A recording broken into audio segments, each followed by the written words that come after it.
Le district d'Abidjan, aux couleurs des fêtes de fin d'année, rues et commerces ont allumé les décorations. Au sommaire également, la présentation de l'œuvre Yéfini ou l'histoire authentique du royaume baoulé. Et en fin de journal, nous allons découvrir le cinéma Pachoun, rare loisir du nord-ouest du Pakistan, région meurtrie par de longues années de terrorisme. Bonsoir à tous et bienvenue sur RTI 2. C'est parti pour les illuminations des fêtes de fin d'année. Dans le district d'Abidjan, par exemple, les rues et établissements commerciaux ont vêtu leurs beaux habits de lumière.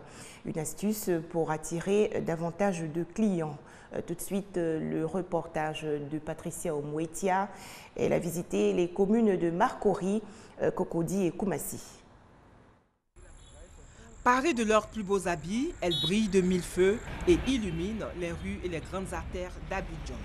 Le décor est planté. Ce sont les vitrines des magasins d'Abidjan qui présentent ce visage lumineux en cette période de fête. Ça rend la ville propre, jolie, accueillante.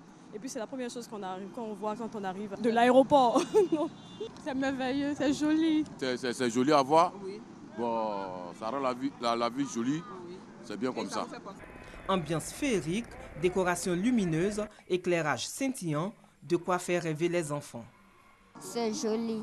Ça me fait penser à Noël. Je veux qu'on me paye des cadeaux. Le mois de décembre démarre avec son lot de surprises pour le plaisir des petits et des grands. Bon, c'est vraiment joli puisque les fêtes de Noël approchent. Donc on est venu faire un peu d'achat pour pouvoir embellir la maison. Pour les responsables de ces magasins, c'est l'occasion de se faire remarquer et de faire des affaires. Nous, on commence à descendre les articles de déco à partir de mi-novembre pour que les décoratrices puissent déjà commencer à décorer les galeries et tout, pour les clients qui se sentent un peu dans un mois de fête, quoi. Décoration festive, décoration de Noël, magasins et entreprises de la place épousent l'esprit de fête dans ce mois de décembre. Moins de stress et plus de fun pour entrer avec gaieté dans la nouvelle année. Et pour les fêtes de fin d'année, une semoule de manioc labellisée Atiéké Nouveau débarque sur le marché ivoirien et même international. Ce produit est commercialisé par la fédération Satueya, une association qui regroupe des femmes Hatchan. Elles ont présenté récemment leur projet. C'était lors du lancement des activités de la fédération Satueya. Atiéké Nouveau ou Atiéké Hatchan. C'est le label que les femmes de la Fédération Satueya veulent vulgariser. Ces femmes qui ont pour activité principale la production et la commercialisation de l'atiéké veulent donner une autre touche à ce mets typiquement ivoirien afin de l'imposer sur le marché international.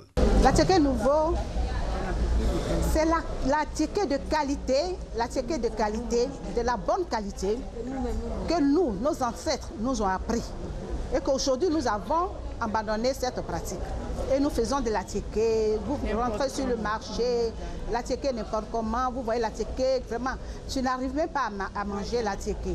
Quand tu mets dans la bouche, il y a des grincements c'est difficile à avaler.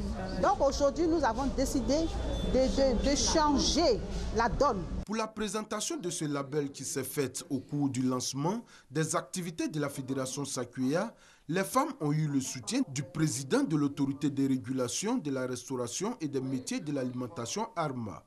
Tonia Amalaman se réjouit de cette initiative et promet de leur enseigner les bonnes pratiques hygiéniques afin que ce nouveau produit ne souffre d'aucune contestation. Il s'agit pour nous donc de structurer l'activité et de faire en sorte que désormais l'atiéké soit vendue autrement. C'est pratiquement 6000 points de vente que nous voulons mettre à disposition. C'est un challenge éco-diplomatique que ces femmes veulent relever afin de mieux faire connaître la Côte d'Ivoire au niveau international à travers sa gastronomie. Et pour le réussir, elles disent compter sur le concours des autorités compétentes. C'était un reportage de Herman Niamien. Un tout autre sujet à présent. Il faut permettre aux enfants en situation de handicap de s'instruire au même titre que tous les autres enfants. C'est ce que prône l'organisation non gouvernementale Société sans barrières Côte d'Ivoire. Et pour atteindre cet objectif, cette structure a organisé récemment une conférence autour du thème « L'école obligatoire, quel partenariat parents-État, cas de l'enfant sourd ». En Côte d'Ivoire, l'école est obligatoire dès l'âge de 6 ans pour tous les enfants. Cependant, l'insertion des enfants handicapés, en particulier les enfants malentendants, reste difficile. L'insuffisance des structures d'accueil, le manque de suivi, le refus des parents d'inscrire leurs enfants dans les écoles sont de nombreux facteurs qui entraînent la limitation de l'accès à l'éducation des personnes en situation de handicap.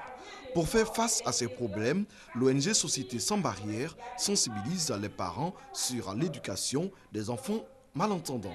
Actuellement, dans notre pays, il y a une question de promotion des droits de tous les enfants à aller à l'école. C'est une obligation pour les parents d'enfants sourds d'amener leurs enfants à l'école.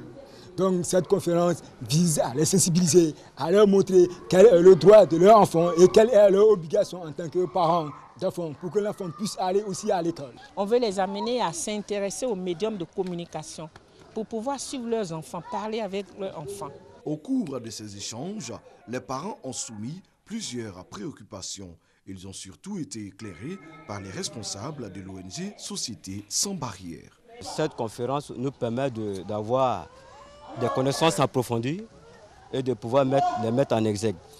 Depuis 2009, l'ONG Société sans barrières œuvre pour l'amélioration des conditions de vie des personnes handicapées. À travers cette conférence, elle veut contribuer à la scolarisation massive de ces enfants en sensibilisant leurs parents sur la question de leur droit à l'éducation au même titre que les autres enfants. Des précisions de Serge Coléa et Estelle Brou.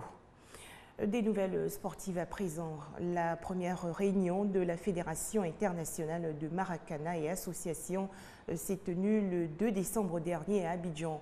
Mais avant les travaux, le comité exécutif a été reçu en audience par le ministre des Sports et Loisirs, François Amichia. On fait le point avec Aude Alébé du service sport. Accompagné de ses 4 vice-présidents, le président de la FIMAA, Fédération internationale de Maracana Association, a rendu visite mercredi au ministre des Sports et Loisirs, François Albert Amichia. Le commissaire Bleu Charlemagne tenait à dire merci au premier responsable du sport en Côte d'Ivoire pour avoir soutenu toutes les actions qui ont abouti à son élection à la tête de la FIMAA le 5 août dernier à Lomé.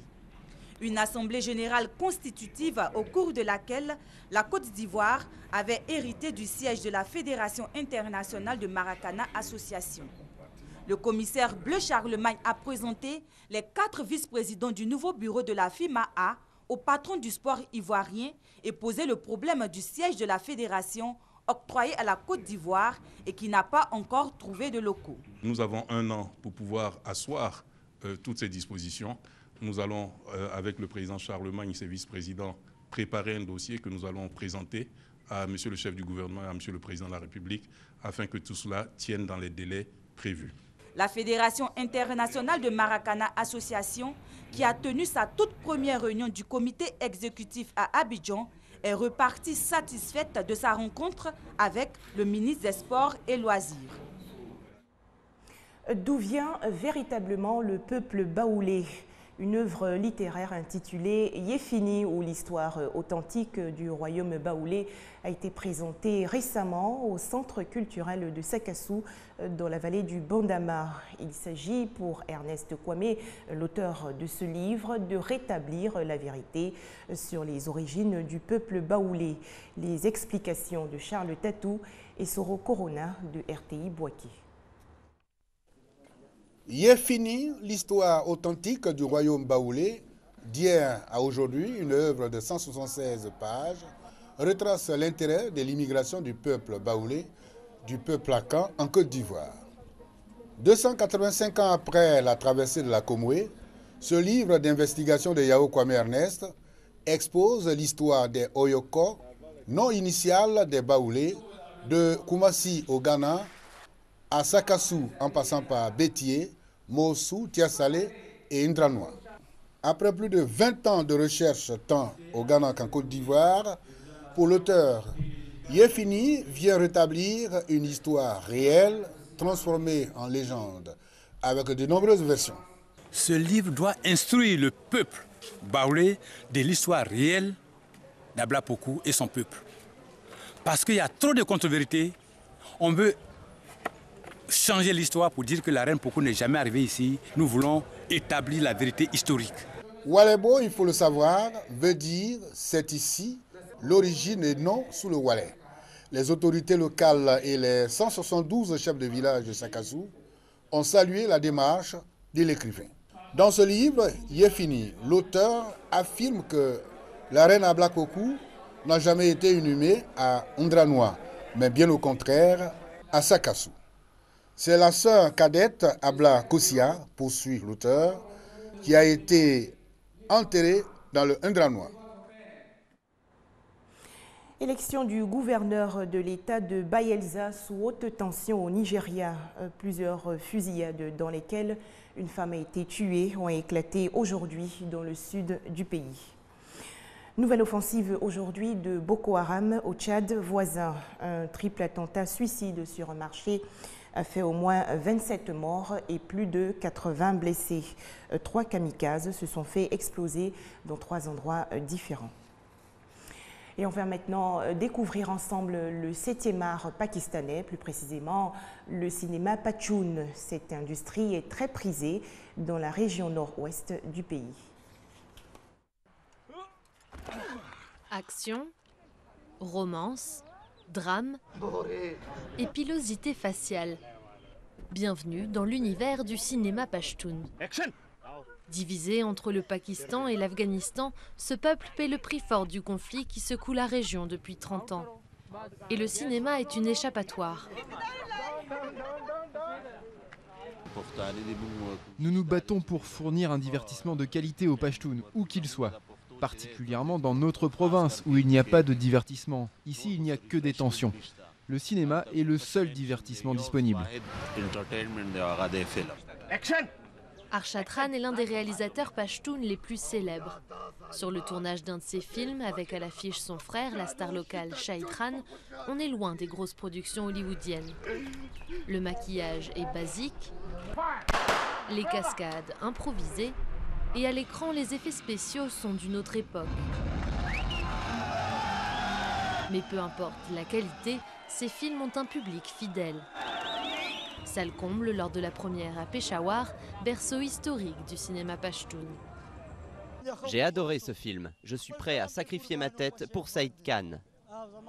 Nous aimons les films pashtuns parce qu'ils sont dans notre propre langue. Nous les comprenons et nous pouvons en tirer des leçons. La culture cinématographique pashtun remonte aux années 70. À l'époque, ces films en noir et blanc étaient réputés pour leurs histoires d'amour et leurs dialogues poétiques. Mais depuis le 11 septembre, la violence a pris le dessus. Aujourd'hui, les scénarios parlent avant tout de vengeance, de violence et de haine.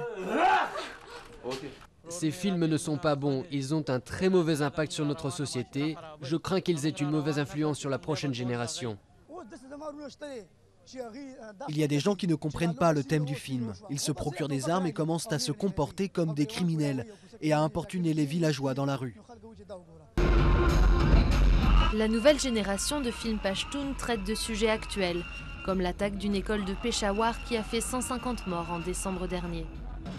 Mais même si le contenu des films a changé au fil du temps, les professionnels assurent que le cinéma local a su préserver son identité. Les Pendjabis sont plus influencés par l'industrie de Bollywood. Les gens de Karachi sont plus influencés par l'industrie de Bollywood. Mais notre peuple met en avant ses propres héros pashtuns.